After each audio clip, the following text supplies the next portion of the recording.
सो अभी तक हमने देखा कि ये मियाओ शॉक रह गया ये बात जानकर कि र्यूनिंग टीचर मिंग की बेटी है, जिसके बाद अब हम देखते हैं कि इन तीनों ने आराम से बात की, जहाँ र्यूनिंग भी सरप्राइज हुई ये जानकर कि अच्छा वो पर्सन आप हो जो इतने टाइम से मेरी मॉम से मिलना चाह रहे थे।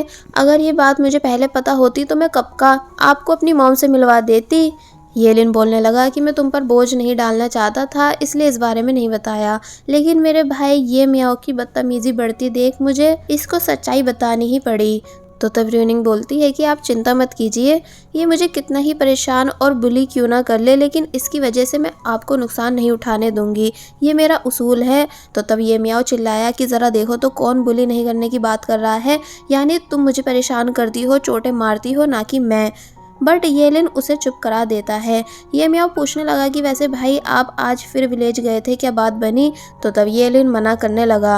र्यूनिंग पूछती है कौन सी बात? तो तब ये मियाओ ने बताया कि तुम्हें वो जगह याद है जहाँ हम फर्स्ट टाइम मिले थे, जब एंग्री डक मेरे पीछे पड़ गई थी तुम्हारी वजह से? र्यूनिंग कहती है हाँ। तो तब ये मियाओ ने बताया कि वहाँ एक बहुत ही टैलेंटेड मास्टर है जिनसे मेरे भाई को कलर चाहिए, एक काफ़ी पुरानी पेंटिंग को ठीक करने के लिए, क्योंकि उनके पास ऐसे कलर्स हैं जो कहीं भी नहीं मिल सकते। लेकिन मेरा भाई जब भी उनसे मिलने जाता है वो डोर ओपन करते ही नहीं बल्कि उसे भगा देते हैं। तो तब र्यूनिंग ने बताया कि आप दोनों जिस मास्टर की बात कर रहे हो वो मेरे अंकल हैं, यानी अंकल यान, जिनका हमारी फैमिली के साथ काफ़ी क्लोज रिलेशन है, इसलिए मैं आपको उनसे मिलवा सकती हूँ। येलिन खुश हुआ कि सच में ऐसा होना पॉसिबल है। तो तब वो कहती है कि हाँ बिल्कुल, बस ये मियाओ को एक काम करना होगा कि जब मैं तुम्हारे साथ अंकल यान से मिलने जाऊं तो तब ये शैन को अपनी बातों में उलझा के रखे, क्योंकि जैसा कि हम सभी को पता है कि कैंप से बाहर जाना अलाउ नहीं, इसलिए हम छुप कर जाएंगे, बट मेरी रूममेट इस बारे में टीचर से कंप्लेंट कर सकती है। ये मियाओ शैन का स्टैंड लेते हुए बोलने लगा कि शैन ऐसी लड़की नहीं, यानी वो तुम्हारी तरह नहीं है जो कंप्लेंट कर देगी। तो तब र्यूनिंग कहने लगी ठीक है, जब वो मुझे फॉलो करके बाहर आएगी तो तब तुम खुद देख लेना कि वो कैसी है, यानी वो पक्का मेरी कंप्लेंट करेगी अगर तुमने उसे रोका नहीं तो तब ये मियाओ बोला ओके, अगर शैन ने ऐसा किया तो मैं उसे अपनी बातों में फंसाकर रोक लूंगा एंड तुम दोनों अंकल यान से मिल आना, जिस बात के लिए वो दोनों मान गए। वेल अब हम शाम का सीन देखते हैं, जहाँ जब र्यूनिंग जाने की तैयारी कर रही थी तो तब ये सब शैन ने नोटिस किया, इसलिए जब जैसी र्यूनिंग बाहर आई तो तब वो भी उसके पीछे पीछे आ गई, मगर तभी ये मियाओ उसको रोक लेता है, ये पूछते हुए कि क्या तुम प्लीज़ मेरी मॉडल बन सकती हो स्केचिंग के लिए? तो तब वैसे तो शैन के लिए हमेशा सिर्फ र्यूनिंग की जासूसी करना इम्पोर्टेंट होता है, बट आज बात ये मियाओ के साथ रहने की है, इसलिए वो ईजिली मान गई एंड उसके साथ चली गई। येलिन और र्यूनिंग ने भी ये सब नोटिस किया, जहाँ जब येलिन पूछता है वैसे सच सच बताना तुम्हारा मोटिव शैन को दूर रखना नहीं बल्कि ये मियाओ को दूर रखने का था? तो तब र्यूनिंग ब्लश करने लगी, क्योंकि उसका मेन मोटिव ये मियाओ को ही दूर रखने का था ताकि वो इन दोनों के बीच नहीं आए। तो तब येलिन भी मुस्कुराने लगा, जिसके बाद ये दोनों आगे बढ़ने लगे।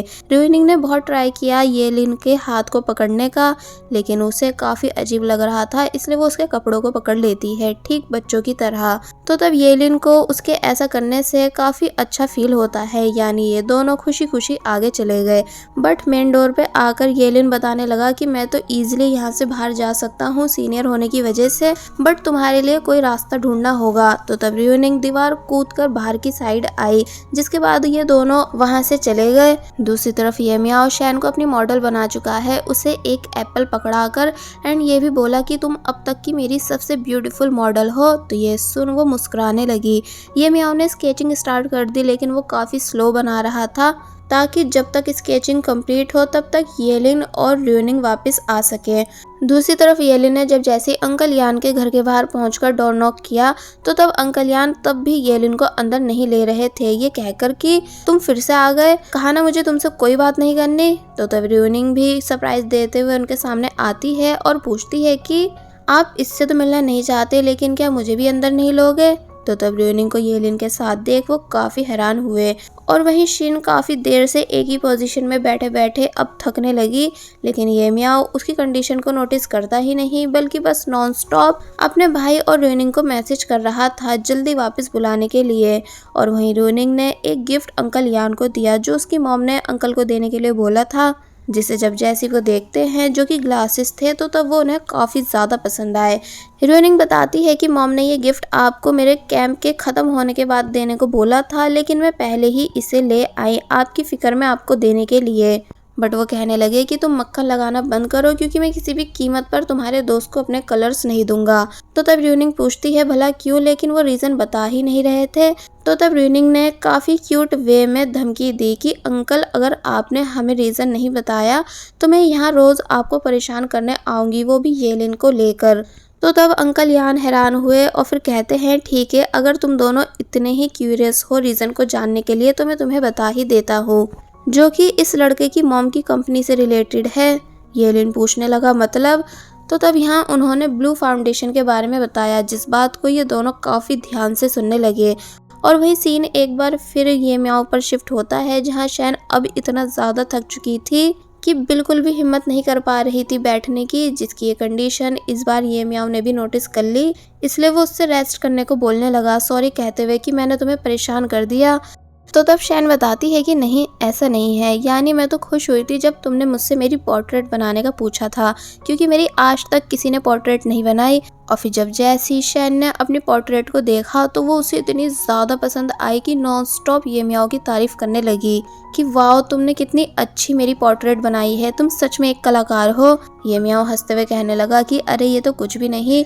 कि तभी शैन पूछती है कि जब तुम स्केचिंग में इतने अच्छे हो तो तुमने पेंटिंग क्यों चूज की। तो तब ये म्याओ ने बताया इसलिए क्योंकि मेरे भाई को पेंटिंग पसंद है, इसलिए डैड ने मुझसे भी इसी लाइन को चूज करने को बोला। और फिर शैन से उसके आर्ट्स को लेने का रीजन पूछने लगा। शैन बताती है कि मैंने अपनी मॉम को सपोर्ट करने के लिए इस लाइन को चूज किया है, क्योंकि इसमें स्कॉलरशिप अच्छी मिलती है जिससे मैं खुद से अपनी पढ़ाई का खर्च उठा लेती हूँ। और फिर बताती है अमीरों के लिए नॉर्मल बात होती होगी खुद की पोर्ट्रेट रेडी कराना, लेकिन मेरे लिए ये ठीक एक सपने की तरह है, इसलिए थैंक यू सो मच इसको इतने अच्छे से बनाने के लिए। ये म्याओ समझाता है कि अमीर गरीब जैसा कुछ नहीं होता, होते तो सब इंसान ही हैं, इसलिए सबका हर चीज़ पे पूरा हक है। तो तब शैन उसे र्यूनिंग की बात बताने लगी, जहाँ उसने र्यूनिंग का नाम तो नहीं लिया, लेकिन बताती है कि मेरी क्लास में एक लड़की है जिसको उसके पेरेंट्स हर बर्थडे पर पोर्ट्रेट गिफ्ट करते हैं, जिसे वो अपने रूम में लगाकर पूरे साल देखती है और फिर नेक्स्ट बर्थडे आते ही चेंज कर देती है। इसलिए मुझे उससे हमेशा जेलस फील होता था, लेकिन अब मैं खुश हूँ क्योंकि मेरे पास भी एक खुद की पोर्ट्रेट है जिसे मैं देखा करूँगी। ये म्याओ को काफ़ी बुरा फील होने लगा कि शैन कैसा फील करती है, इसलिए उसने तभी उस वाली पोर्ट्रेट को मोड़ के फेंक दिया। शैन हैरान हुई कि तुमने ऐसा क्यों किया, बट ये म्याओ बताता है कि मैं तुम्हारे लिए इससे भी अच्छी पोर्ट्रेट बनाना चाहता हूँ, तुम बस कंफर्टेबल होकर बैठ जाओ जैसे तुम बैठना चाहती हो। और फिर इस बारी ये म्याओ पूरे दिल से शैन की पोर्ट्रेट बनाने लगा। तो तब इन दोनों को दूर से देख कैटी हैरान हुई कि भला इन दोनों के बीच इतनी अच्छी दोस्ती कब से हो गई।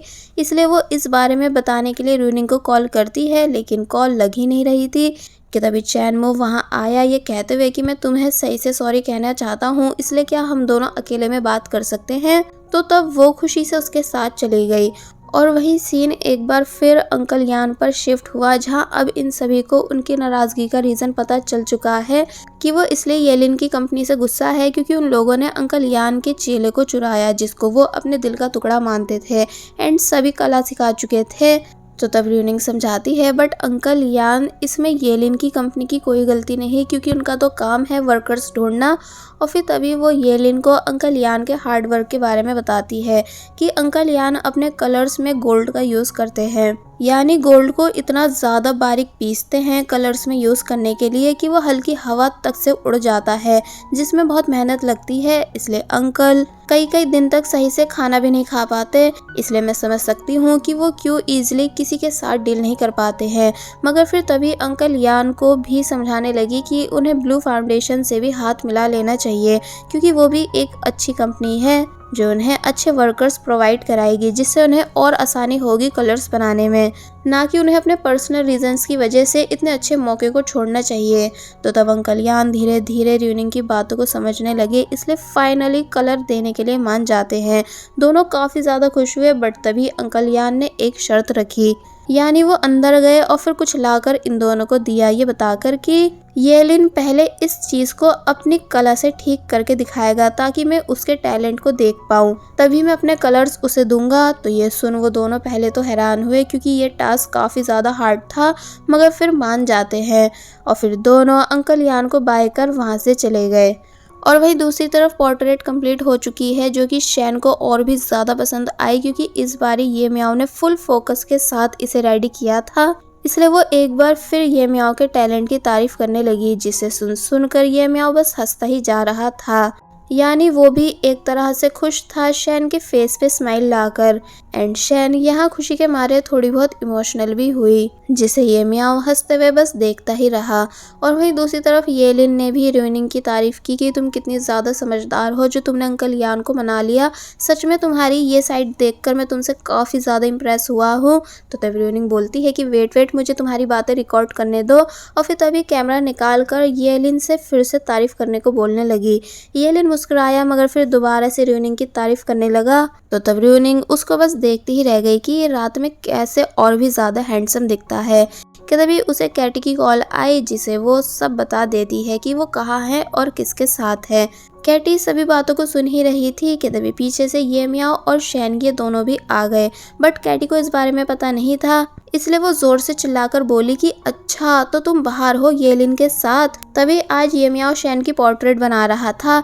ये तुम्हारा ही आइडिया होगा है ना, शैन को बिजी रखने का। तो ये सुन शैन के होश उड़ गए, यानी यहाँ उसका काफ़ी बुरी तरह दिल टूटा। एंड ये मियाओ के लिए भी सिचुएशन काफ़ी ऑकवर्ड बन गई, यानी वो समझ ही नहीं पाता कि अब मैं क्या करूँ, कैसे सॉरी बोलूँ।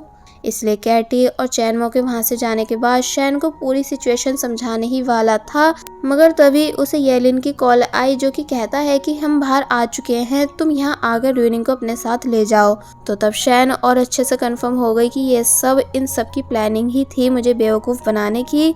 इसलिए जब ये मियाओ कुछ बोलने ही वाला था, मगर वो उसे चुप कराकर खुद से कहती है कि कोई नहीं, मैं समझ सकती हूँ कि तुम्हें रुइनिंग का ऑर्डर फॉलो करना ही पड़ा, क्योंकि वो एक प्रिंसेस जो है, अगर मैं उसकी जगह होती तो शायद मैं भी ऐसा ही करती। और फिर तभी वो वहाँ से जाने लगी। ये मियाओ उसे रोकता है, तो तब वो बोलती है कि तुम चिंता मत करो, मैं किसी को नहीं बताऊंगी कि रुइनिंग बाहर गई थी। और फिर तभी अपना टूटा दिल लेकर वहाँ से चली जाती है। ये मियाओ को उसके लिए काफ़ी ज़्यादा सैड फील हुआ, यानी उसे खुद ही पर गुस्सा आने लगा कि मैं ऐसे कैसे शैन का दिल तोड़ सकता हूँ। और बस फिर इसी के साथ पार्ट 3 यहीं पर एंड हो जाता है। There was a time when you had me falling to the ground.